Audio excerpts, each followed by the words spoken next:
Hello, welcome back to Up the Villa. On today's episode, we're going to be talking about Villa's defence. Now, an area of last season that had its problems, had its frailties, had areas of weakness.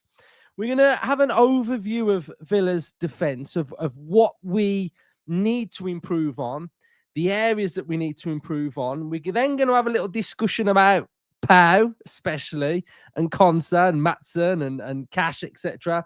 Then we're going to look at the profiles of players that we could be linked with, especially on that right-hand side.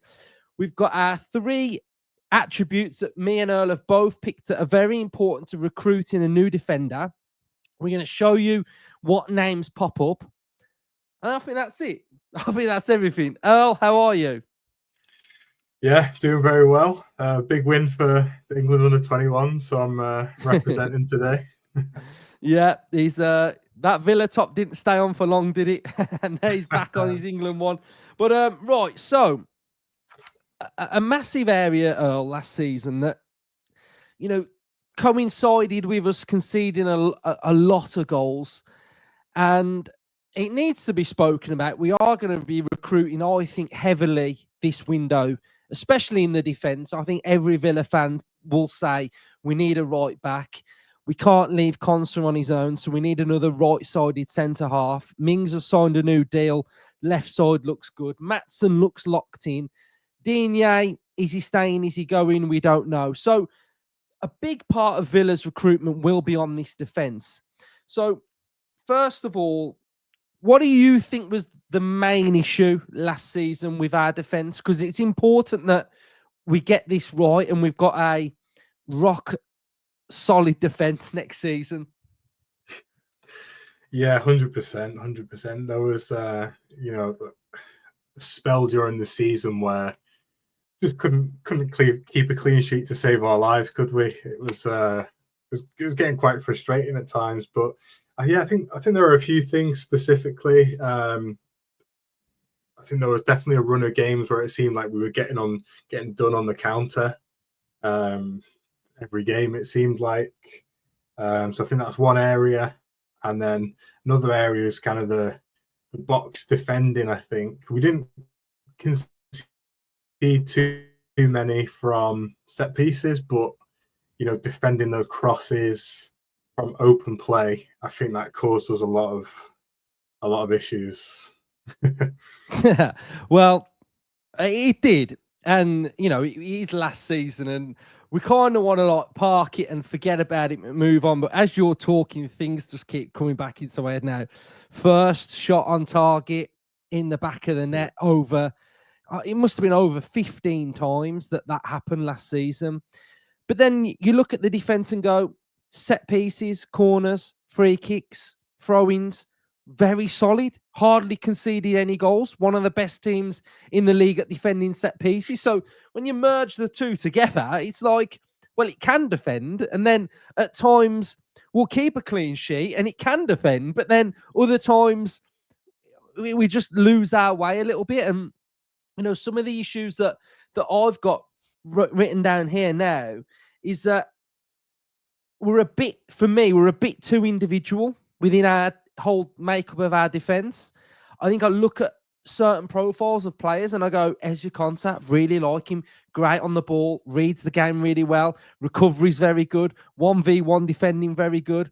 Look at Pau Torres on the ball. I wouldn't want to swap him for anyone on the ball. Off the ball, little bit of a problem. Digne, better at defending, Matson better at attacking, Cash, bit of both. On his day, he can be great, and then on his other day, he's back passing to Mart. So we're all a bit individual. It doesn't, to me, it never felt together. It didn't feel combined. And I think one of the other things that I've got written down here is that the defense has got to complement each other. And when I'm looking at the makeup of our defense, and this might shock a few people, that I actually don't feel like Konsa and Pau complement each other well at all. When I'm talking about what I want from Pau being great on the ball, I don't actually think like Konsa complements him, and I don't think the other one does the same either. So what do you make of like it complementing each other, like as a unit?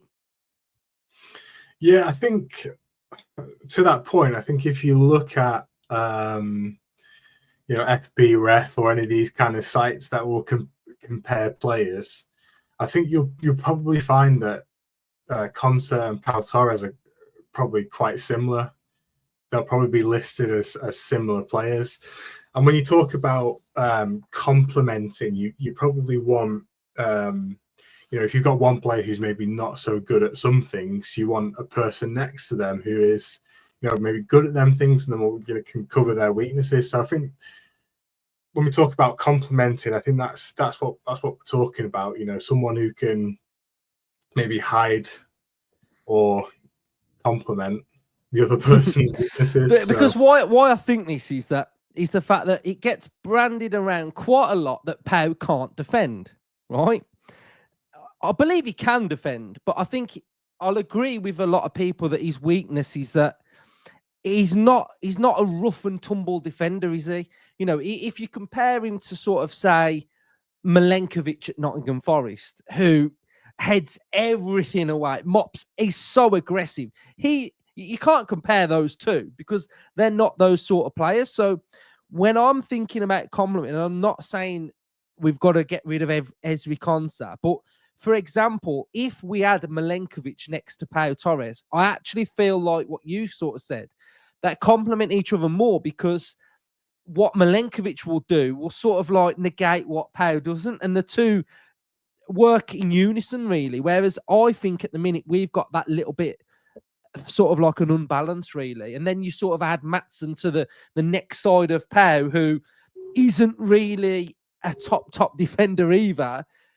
You then start having problems there. But I think the other thing to mention as well is that, I always stick by that it's not always just the defense's fault when you can see goals. It could be, it leads from the front. If Watkins is late to the press and he doesn't block a long ball that's going forward, that's one problem. If a midfielder then doesn't deal with it, that's another problem. So then before it gets to your defenders, there's probably a lot that has happened before he actually ends up at, say, the feet of a striker, etc. So, yeah, what do you make of saying like, like Pau can't defend, etc.? Yeah, well, I think back to the complimenting point that you made as well. I think we're talking about someone who likes to rough and tumble next to Pau. But I think it's the same. Like I said, I think he's quite similar to Konsa, and I think that's why Konsa and Mings work so well together. Is you've got Mings, who is that more aggressive type player who's going to try and go and win the balls, and you've got Konsa, who's got the position and sweeping up behind him. So yeah, it is all about the partnership and having the different looks available. So yeah. So I mean, the other thing, we're going to talk about the defense here, and we're going to talk about recruiting, say, a right-sided centre back. That player is not going to start ahead of Konsa. So as we look to go forward into next season, the centre-back partnership for me is going to be Pau and Konsa, and whatever happens at right back, but could have a massive impact on the way in which this team defends. If we sign a right back that is more defensive, that sort of stays back and allows Kamara to sort of not have to screen it, that gives us a completely different look. So that changes and alters the way in which this team defends. If we go for one that's more up and down, more attacking, that also has a different benefit as well. And so if we're actually talking about Villa's defense, then what going into next season, what's the main thing that we've really got to be better at? Because Unai does tweak the defense a little bit. We saw in his first season when we got into the Conference League that we defended pretty deep and we won games 1-0. Getting into the Champions League, we played that high line. Last season, we dropped further back. There wasn't the high line, and it just felt a bit more balanced. So what do you want to see, either with recruitment, from this defence next season? Well, I think for me, the important point is, and maybe a bit contrary to what you've just said, to be fair, I think it has to be someone who can start. Mm-hmm. I'm not necessarily saying replace Conte, but for me, it has to be someone who can start, who can either push Conte to improve, or we have 100% faith in to fill that position if Conte, touch wood, gets injured, etc. So for me, you have to have 4 good centre backs. So yeah, it has to be someone that's first choice. Like I said before, I think we got done on the counter quite a bit. We've played that high line in the past, so it does have to be someone who can move. Someone with decent recovery pace. We're not talking about like a Harry Maguire type player. We are going to have to probably defend spaces in behind, so it's gonna have to be someone athletic.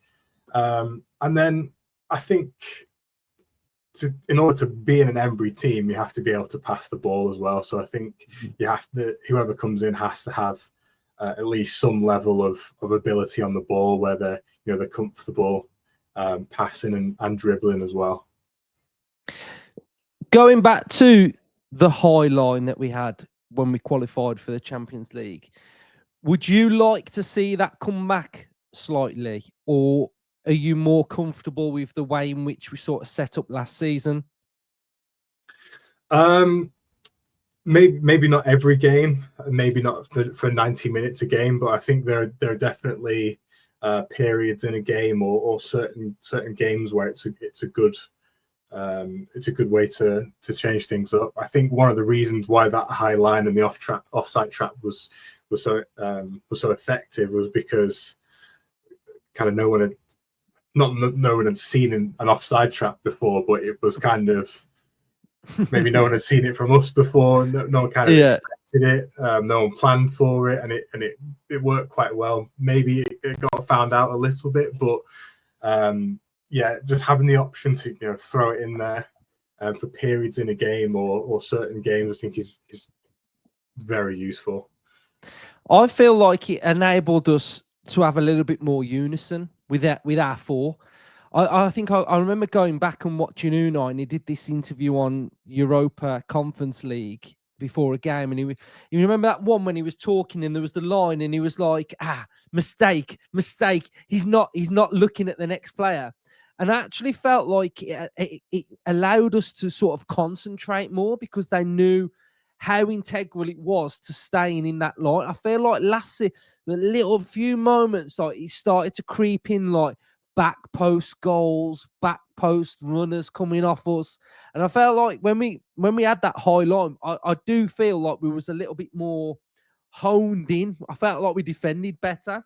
So if you talk about we've talked about maybe box defending being a weakness of ours at times. Well, how do you stop that? How do you negate that? Is to play a higher line, defend outside of the box. Don't let them get those opportunities in the box by having that higher line and pushing up further. So I think an evolution that needs to come with that is, we've seen the high line, but at the same time we didn't really press from the front. So I think an extra addition and an improvement to that high line would be, I know we're talking about defenders here, but we're also talking about defending as a team. So maybe bringing in forwards, right back, who can press a bit more, and then take some of that pressure off the defense.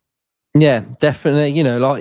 It's so important that when teams were playing against our high line, like I mentioned at the start, if you stop that player that's going to ping that long ball, then that ball doesn't go in behind. So there's no need. The high line's sorted because you've pressed from the front. So it does all work in unison then. So I know me and you, we are quite similar with our tactical views of what we like. And this right-sided defender that it's going to have to come in because we've only got Consa. So we signed Disasi last year. We had Longley there before, and we've had Carlos, and we've had all these players. And what do we want? And for me, I feel like we need a right-sided centre half that can potentially play at right back for the games where we want to maybe go a little bit more hybrid 3 at the back.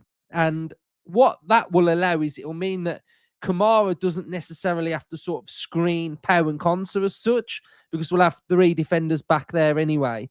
So we've got Earl's data now, and I've highlighted 3 main attributes. Actually, no, we're not going to do that first. We're going to go and have a look what these attributes are, and then we're going to go into this. Right. So, Earl, before I get into that, I'm getting ahead of myself. Let's have a look at your attributes, and then we'll have a look at Pau and Konsa, and then the ones in the yellow are players that we've been linked with before. So take it away. Yeah, so I think most people will be fairly familiar with what we've got on screen, from the episodes that we've done previously. But just to recap for anyone that's new, what I've built here is a spreadsheet of all the centre backs in Europe's top 5 leagues, and I've done a filter for players who are under 29, so who will be under 29 at the start of next season. Broken down the players into different profiles, different types of play. So these are these titles that you'll see across the top here. So volume passer. This is someone who passes the ball a lot, essentially. So when they get the ball, when they get touches, they tend to make a lot of passes. Progressive passer, someone who passes the ball forward with those passes. Similarly, dribbler, so someone who carries the ball forward. Now, attacking dribbler, I've added this in here as well for centre backs, because what's included in this is successful take-ons. So I thought maybe it could be important for centre backs as well. Successful take-ons, maybe the ability to be press resistant, maybe beat a man when you're under pressure. So that's why I put that one in there as well. Ball retainer, so this is someone who can keep hold of possession well, so has a high passing accuracy, doesn't get dispossessed often in relation to how many touches that they have. We've then got the more defensive stats, which are probably more important for a centre back. So you've got your ball winner, so lots of tackles won, lots of interceptions, lots of ball recoveries, ground duel efficiency, so looking at the ratio of tackles won to tackles lost and the percentage there. Last-ditch defender, so this is clearances and blocks. And then aerial winner, number of aerial duels won, aerial duel efficiency, aerials won versus aerials lost. So I've taken the data and the stats, broken them down into these categories, and then given each one a score between 0 and 10. So those are the numbers that you can see in the table here. Smashed it, mate. Absolutely smashed it. So if we look at Villa, for example, when we're talking about complementing each other, my observation here, guys, I'm telling you, spot on, guys, spot on. This is why you're all here. Right, so here we've got Pau volume passer is at 9.2, Konsa 9.4, right? So passing, great. We've got progressive passer from Pau, 7.9. Now, if we then start to look at how we get complemented here now. So aerial winner, we've got Pau at 4.6, Konsa at 4.7. Last ditch defending, very similar. Ball winner, very similar. They are so similar. It's unbelievable. So we can see that sort of what I'm trying to get at is that we need to have a better balance for me. And like what you're saying, if someone comes in and helps push Konsa, then that's fine. But I want to look at the other observation that I made that I think is correct as well. So if we look at Milenkovic and Murillo, who I think probably were one of the best partnerships in the Premier League last season. So we can see that Murillo had got a 7.1 progressive passer compared to Milenkovic 1.6. So you can see there that the one's the passer, the other one is, I'm just passing it sideways to someone. But then you can also see aerial winner from Milenkovic is at 9, and aerial winner for Murillo, who I think is decent in the air, is at 5.3. Dual efficiency, 9.7 for Milenkovic, 9 for Murillo. last-ditch defending. Murillo is at 8.8. Then Milenkovic is at 4. So, again, you're seeing a complete sort of opposite. One's good in the air. The one's okay. The one sort of recovers for the other one. And that's what I think, how are we going to get a better balance at Aston Villa? So, I think that highlights my point. What are you saying, Earl? Yeah, 100%. I mean, you look at a lot of these numbers for for both players. They are high in the same areas between Pau and Konsa, and that's why when we talk about them being similar, that's where it comes from. I think one of the big positives for Konsa that you'll see is ground duel efficiency. So, you look at the number of tackles he wins and the number of tackles he loses. He doesn't lose very many at all in relation to how many he wins. But it's just that overall number of ball winner is just very low. So yeah, he wins a high ratio, but he's not actually winning that many. So my main thing with him is I just wish he would put himself about a bit more and win a few more balls. The aerial winner as well, it's quite low for both of them. So it's just one of those things where he's excellent defender. Just wish he'd put himself about a bit more. Yeah, and this might sound like we're sort of heavy on Konsa and etc. But I think it's important that we are not critical, but we're looking for improvement. I'm looking at Earl in his England shirt, and I'm looking at and feeling Konsa, and I'm thinking, how does he own that sort of England shirt? Which I think he does at the minute, but I think that's just one element that I think can take Konsa just to that real elite, just that little bit more aggression.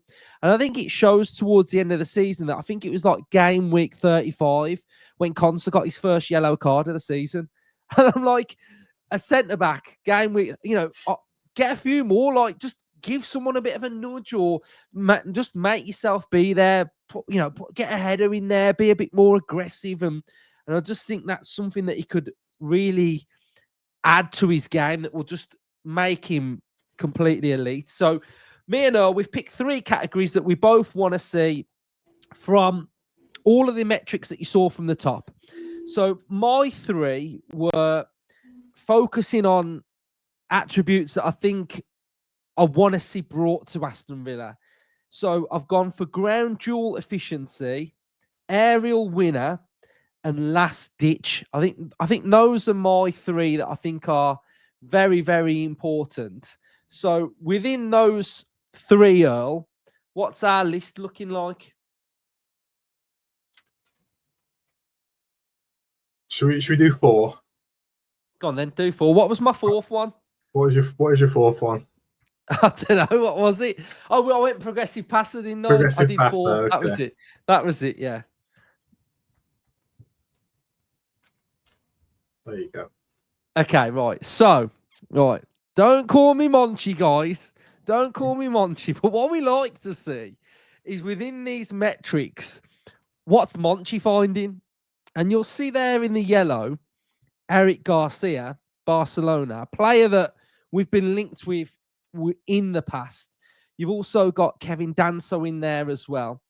You've also got, Canate, Gabriel, 2 top defenders in the Premier League. Max Kilman I like, but even though I met Kilman, I think he's a bit nice, He's just a bit, too, But then you look at them numbers there: ground duels 9.8, last ditch 8.2, aerial 9.3, efficiency 9. He's winning. He's winning a lot there. So, based on my list, Earl, what do you think of my list? I think there's legs to it, because you see some of the players in here like Canate, Gabriel. These are the top centre backs when you're thinking about the Premier League. Again, under the age of 29. So I think there's absolutely. I think you're onto something, probably. And so what would you change from mine? What would you get rid of and add to yours? And we'll see who comes up for you. So for my list, what I had was, let me clear it. So the top one I'm saying is ground duel efficiency. So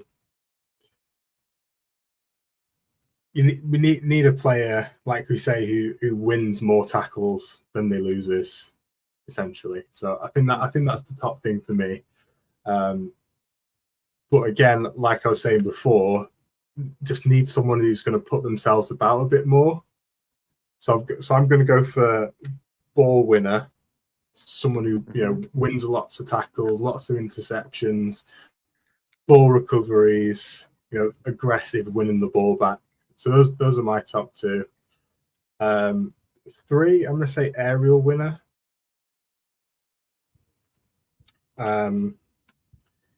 I think we were very good from set pieces, like we were saying, defensively. Attacking, I think we can maybe have a centre back who can contribute a few more goals than what ours did last season. And same, we were good defending set pieces last season, but also we need to continue that into next season as well. So I think we need to make sure that's a big one. And then, like I was saying before, in order to play in an Emery team, similar to what you were saying, you have to have some level of passing ability. So I've got progressive passer in there as well. And surprise, surprise, if Monchi's watching, Lukumi there, we can see from Bologna, a player that we've been linked with. One that goes under the radar, which I actually feel like he'd be good for Villa. I think someone like Romero, and I know he's a player that football fans really dislike, but he's a bit about what we're lacking at times. He'll get stuck in. You might get a red card, but maybe he a bit puts too himself much out there. Yeah, probably keeps his footing when he shouldn't at times. But I know there's a player on that list that you really, really like. And Villa fans, we've seen him before because he scored against us. So Singo is a player that I know you really like. Yeah, what do you make of him? Let's highlight him. Singo would be my number one choice. He's been top of my list for a couple of years now, maybe 3 years to be fair. So he's been at Monaco a couple of seasons, centre back. I think he's about 6'3". He's big, quick, can pass the ball, can dribble, like you can see. Aggressive ball winner. He's good in the air. Good, just a good all-round defender. You can see all of his numbers here, apart from last-ditch defender, are above 5. So very well-rounded player. But what I like about him is in the past he's played back in his Torino days in Serie A in Italy. He played as a right back or even a right wing back, and again that just speaks to his ability on the ball. So again, what I like about that is we've got the option where he's played centre back for the past 2 seasons. Very good centre back, Champions League experience, but he's also got that top experience playing right back as well. So when we talk about, a lot of people don't like it when a centre back goes into right back and they're out of position, but this is, truly a player who's great in both positions. So again, he's someone who could play instead of Konsa, if Konsa's out, touch wood again, or he could play with Konsa as well at right back in those games. You think back a couple of seasons where we, had those big wins against Arsenal and City, and we've seen it times last season as well where we play that 3 at the back, or a centre half at right back. I think he'd be absolutely perfect for that. So yeah, he's my number one pick, and he scored against us unfortunately in the Champions League, didn't he? I mean, we interesting one here. Valdemar Anton. I think he popped up on Valdemar Anton here. He popped up on both of our lists. So I've never seen him. Dortmund player, centre back. Don't know achievable that would be, but he's one I've just noticed that he pops up on both of our lists. So interesting. I think Danso as well. Yeah, Danso, we've been linked with him in the past, but we've also been linked with someone like Todibo, who you got rid of added one of my metrics, and he was still there, and I actually felt like, he was someone. So we've been linked. We have been, the pattern for Villa is those sort of, even Disasi, quite strong defenders, and that's something, all these players we've linked with do kind of fit. So just to finish off then, I think what's important for next season especially is that we've got options at the back, and you can sometimes just think, you just sign a defender, but like a defender can make a massive difference for the way that we play. Looking at something like this, if say, for example, if this is, say, Marlon on the right, who comes inside a bit more, your right back goes further forward, you're left with two at the back, Kamara then screens, and then that's sort of like your midfielder in the middle. And then if you sort of say, well, if you don't want your right back to go forward, and like you're saying, if it's someone who is more comfortable there, that can remain your three at the back. You've got width from your wide right player, your wide left. And then we can start looking a little bit more like this. And we don't necessarily have to say Kamara has to come and scream. We've got that protection with a three. So different sort of variations with profiles of defenders can actually make a massive difference for the way that we play. It's not saying that if we sign someone who's more defensive, that we play the same way every week. We'll still have different options if we've got that different sort of profile set. So I actually quite like this conversation, Earl, about defenders. I mean, you know me, I like shiny attacking players that, you pull out your Panini cards and they're attackers. But when you get a defender, you're like, but like, it's important, I think. And it's important that we improve next year. We can't go into next season with like these frailties, because like you say, there was that period last season where we were in the trenches defending. We were really bad. So let's just recruit the right ones that gives us greater balance, really. I remember in January, didn't we?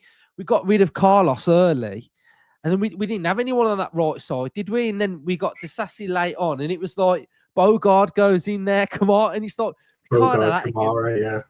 We've got to have we've got to be set, really. And I know Mings was out and etc. But so we just got to make sure we get this right, because I think this is one of the big areas, especially for next season. So there we go. Oh, thank you. I think that's kind of rounded up our scouting series. I think we've gone across the board on all the areas. So I think the next thing we'll do then, Earl, is that when we sign someone, we'll make sure we do a nice little profile builder and have a look at them and see what they've been doing over the course of their career. So So cheers everyone for watching. Up the Villa.